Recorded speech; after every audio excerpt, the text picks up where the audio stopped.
Well, I try to be creative in my recording. When I'm planning a session, I'll try to think of things that will spur the creativity of the artist. And sometimes that will just be introducing them to some ideas to allow them to be creative. Just giving them permission to be creative. And so I'll do some ridiculous things and then see what comes out of it. And I've always kind of done this. Even on the Tool records in the early 90s, I rented a couple pianos, upright pianos, some totaled old pianos, and got the band to destroy them with sledgehammers and shotguns while we were recording in the studio. We were actually in Grandmaster Studio in Los Angeles in the back garage. They had an enclosed garage.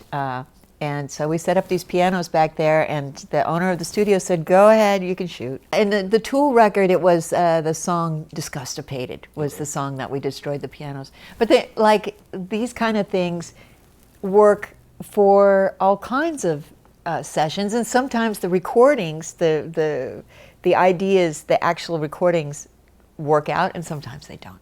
Sometimes it's just an exercise in getting the flow. Who cares? I mean, we've had this wonderful experience together, and we'll never forget it.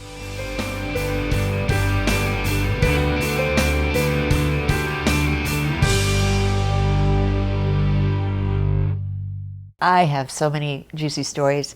My friends in a group called Met Alliance we're setting up for a stage show of juicy stories. Oh, awesome. And it's called Studio Confidential. Oh, I love it. And we're ready to do our first run. It's a residency in New York City at the Sheen. And this kind of thing is... I do have a juicy story. Okay. When I was working with Prince, and I worked for Prince for about 3 years in Los Angeles at Larrabee, and he would rent 5 studios at a time and be working each studio. And I was in Studio B at Larrabee, and sometimes I would be recording, sometimes I'd be mixing. And in general, he was so prolific that he would come in every one of these 5 studios and write and play and record and produce and sing and mix 2 songs a day in each room. 2 songs in each room times 5 studios means he was producing 10 songs a day. A day. Can you imagine what that archive has? So with Prince, sometimes he would have me doing mixes. He gave me a mix to do one day, and it took me all day to do it. It was a long song. It was about 7 minutes long. I can't remember the name of it. But it was a sexy song. It was about like, what we're gonna do tonight, baby, and all that. And so I mixed it. I really worked on it, and at one point I knew, okay, the mix is done. I'm not gonna make it better, so I'm just gonna stop. And I waited for Prince to show up, and you never knew when Prince was gonna show up. He would just bust through the door, and he did. He busted through the front door with a girl on his arm, a beautiful, tall, blonde girl. And he went right into the room, and I followed him because, I was going to play the mix for him, my mix that I'd worked on all day. Sure. And he just looked at me and says, I won't need you. So, okay. So, because he knew how to use all the gear. Right. He was so good on the SSL. Yeah. And so I knew that he was going to be all right. I made sure everything was ready for him. And I sat outside the door while he and the girl were listening to the mix. And I heard the song play. And I was thinking, man, he's going to love this mix. And then the song ended, and then it was like, what's going on in there? And then I realized, I just spent all day setting up this mix so he could just get it on with the girl in there and impress her. Okay. Because he busted out of the door, went straight out the front door, didn't even say anything, and that was it. That was the end of that mix. It's probably in the vault somewhere.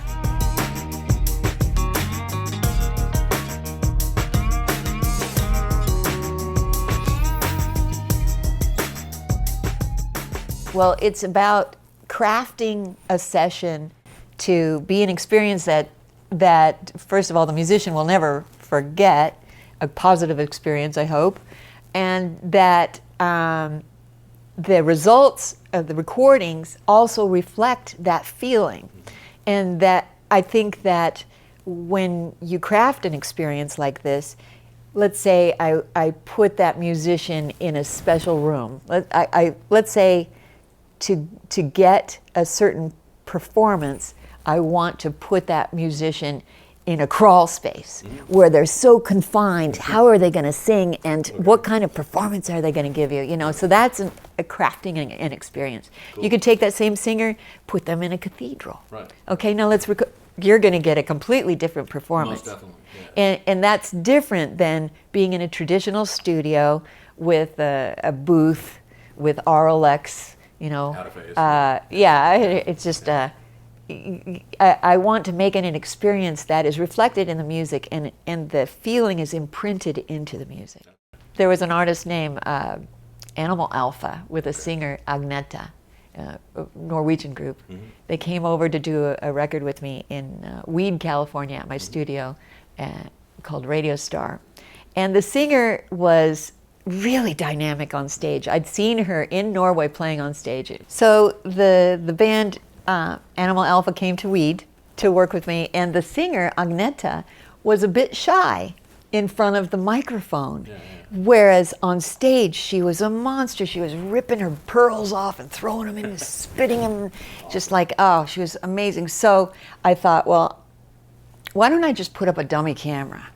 Let's just video her while she's singing. So I set up a camera, a good size Canon, professional camera in the booth, and had a videographer standing there. The videographer was an intern. He wasn't really a videographer. The camera wasn't really running. Okay. But there was a red light, Cool. And she sang her ass off, and it was fantastic. It was great performances, and I think she's a performer. She's a performer. Right. I made her wear her stage outfit also to do the performance in the studio for her vocals, and it really helped.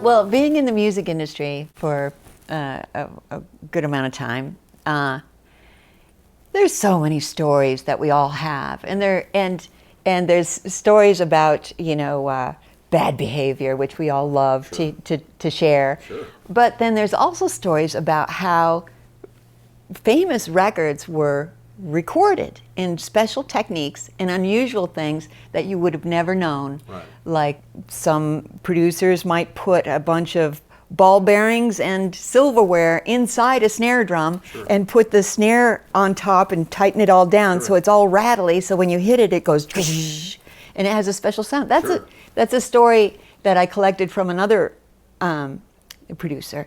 And so these stories just kept coming, and I kept on collecting them, and soon it made sense to, well, let's just put together a book with all these crazy stories. This is not a beginner's recording book. This is a book for people to enjoy the spirit of recording.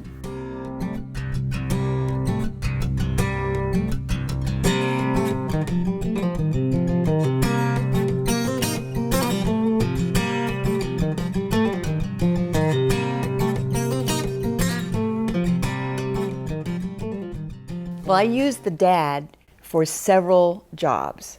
There's the summing mixer that I use with Dangerous Music components. I've got an analog Rupert Neve Designs console that I actually do mixing through. Sure. And then I'm also tracking, and with full bands. So there's lots of jobs for the DAD.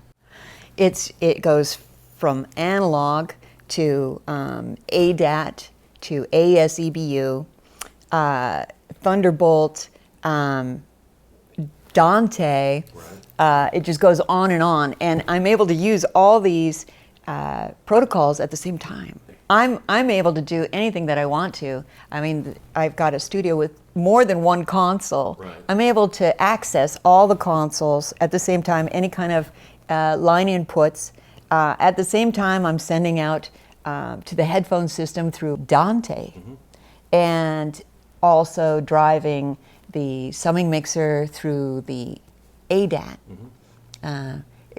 Everything's happening at once, and there's no hiccups. The tracking part of it, well, everything's been so seamless with the DAD that it's like it should have been this way all the time.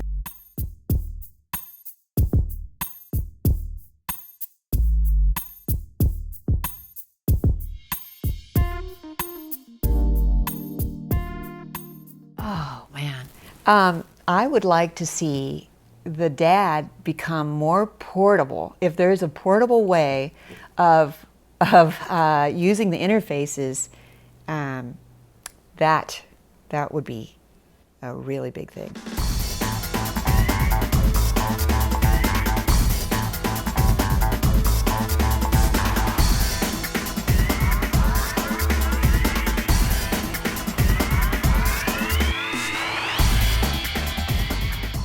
Yeah, it's a wild future, isn't it? We don't know where it's going to go.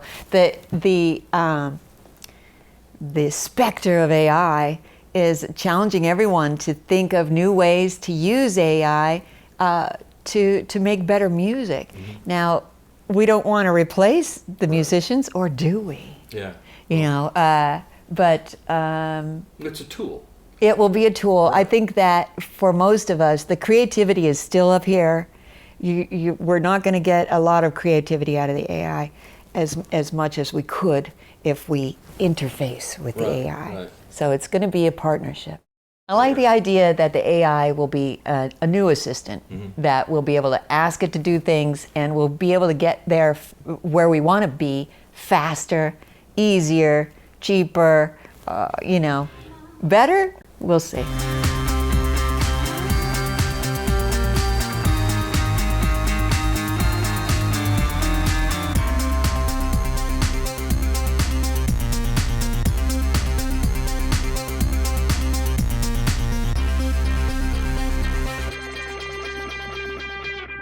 You know, I like the idea that I can embrace technology and use it to be creative. And for that, I think I'm still more creative.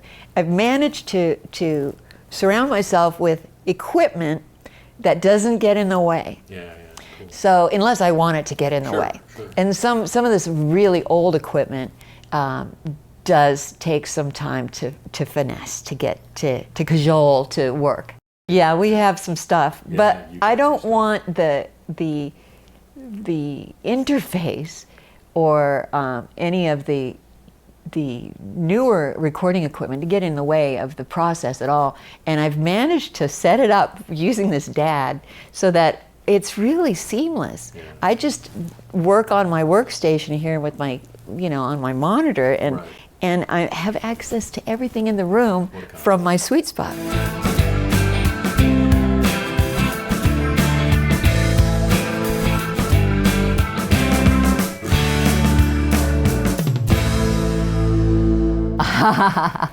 That's a tough question, because here I am, retirement age, and I've really worked with the greatest people in the world on the greatest equipment, and I've won Grammys, but to be a woman and to have a family and have kids, and there's that kind of fantasy that I completely missed out on.